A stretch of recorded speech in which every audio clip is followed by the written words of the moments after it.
আজ থেকে ৮,০০০ বছর আগে অরণ্যের সন্তানরা মানুষের আগ্রাসন ঠেকাতে একটি ভয়ঙ্কর সিদ্ধান্ত নেয়। তারা একটা ব্যক্তিকে বিশাল গাছের নিচে বেঁধে ফেলে হিমশীতল কালো চাদর চাকু ঢোকায়। লোকটির শরীরে চাকু ঢোকা মাত্রই তার শরীরের মধ্যে একটি বিশেষ পরিবর্তন লক্ষ্য করে যায়। সঙ্গে সঙ্গে চোখ সংকুচিত হয় এবং নীল আকার ধারণ করে। আর সেই মুহূর্তেই জন্ম নেয় অমর, অবিশ্বাস্য, পুরো বিশ্বের সবচেয়ে শক্তিশালী অস্ত্র নাইট কিং। আর সেই মুহূর্তেই নাইট কিং অবিশ্বাস্যভাবে গড়ে তোলা একটি বিশাল বড় ফৌজ মানুষ দেখে হতবাক হয়ে উঠল। এবং অন্যদিকে অরণ্যের সন্তানরা ভুল বোঝা মাত্রই মানুষের সঙ্গে আবারও হাত মিলালো।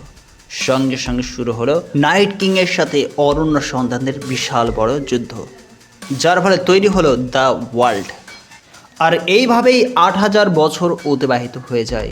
নাইট কিংয়ের দীর্ঘ একটি বরফ শীতল হিম চাদরে তাদেরকে ঢেকে ফেলা রয়েছে।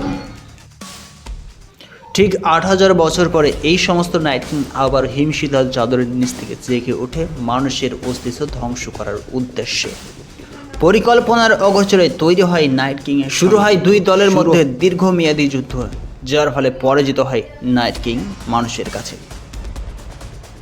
আর এইভাবেই মানুষ নাইট কিং এর ওপর অপ্রত্যাশিতভাবে আক্রমণ করে বসে।